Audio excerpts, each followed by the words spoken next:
You know, inside Jacob was Israel.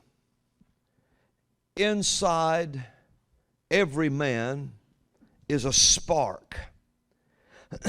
God spoke to that Israel inside Jacob, that spark known as Israel. And it still exists today when God spoke to that spark.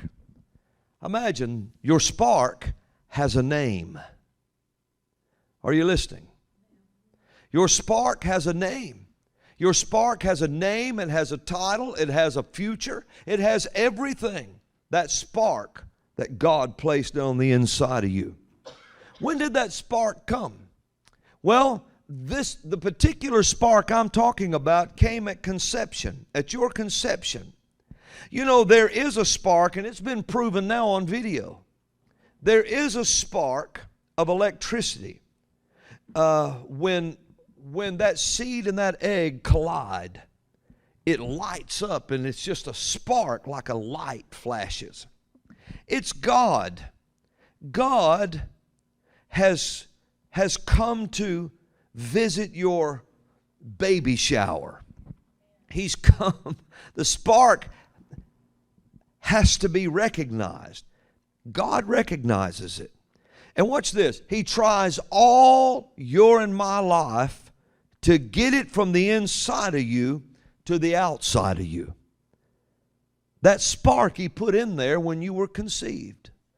He tries all of your life to get that that's in you on to the outside of you.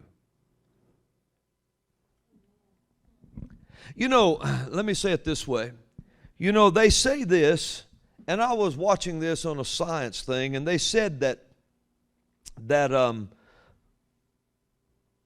even in mice, when the seed and egg collide, there's a spark that takes place. What is that? Well, it's the Lord. The Lord has deposited everything in that mouse to be a mouse, to its full ability. And you know, they can do things that you never dreamed they could do. They get their head through a hole, their whole body will go through that hole. They'll get in your house when you think your house is airtight. And they can, you know, but everything in that spark to be the fullest mouse it could be was put there. And the mouse don't have any qualms about being a mouse. He don't have anything in his thinking that hinders him from being that mouse. So he just climbs up walls, climbs up trees, can outrun cats, can do all this kind of stuff. He can just do these things because his mind don't talk him out of it.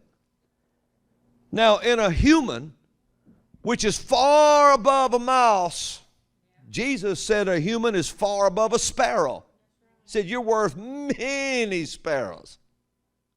So when that spark came into you, everything that it takes for you to be all the you, the success and the human and everything that you're supposed to be able to do was put in that spark.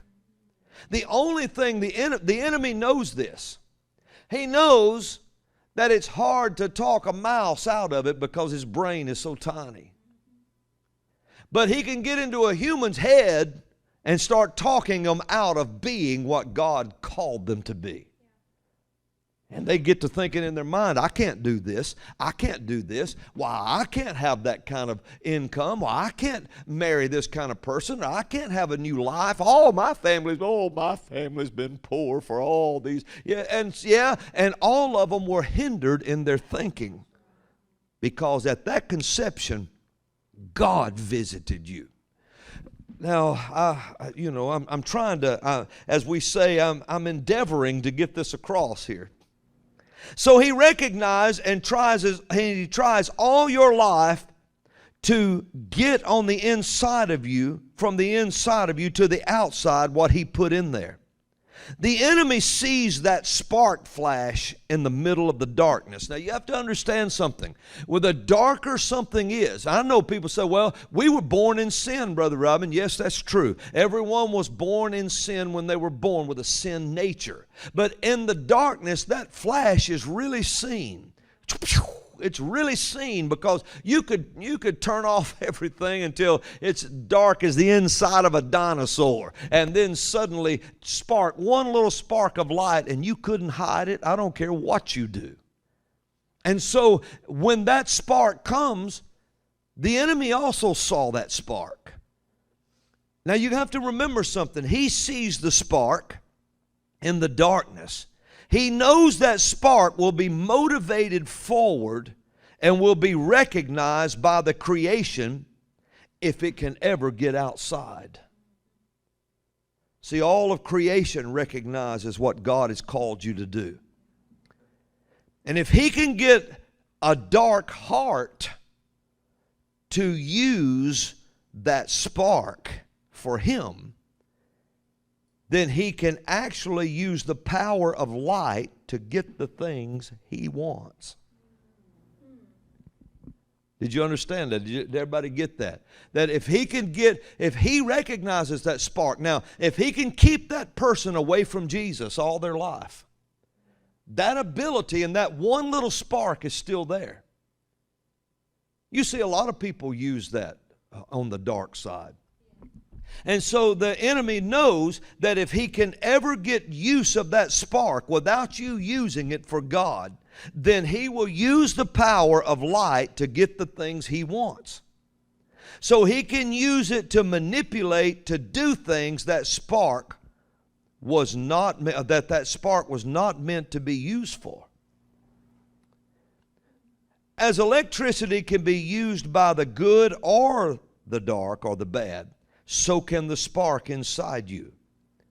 You see a lot of musicians, actors, gifted people, creative people, so forth, even in the business world or any other part of life. They're using their sparks for darkness, for their own fulfillment. Yet that spark was meant to be used for God's purpose and God's plan. So the way that happens you'll never know what that spark was made to, what he brought to you that day. You'll never know it till it's fullest. I've watched guitar players and musicians that are absolutely, phenomenal playing. Just almost phenomenal. And they don't even acknowledge God.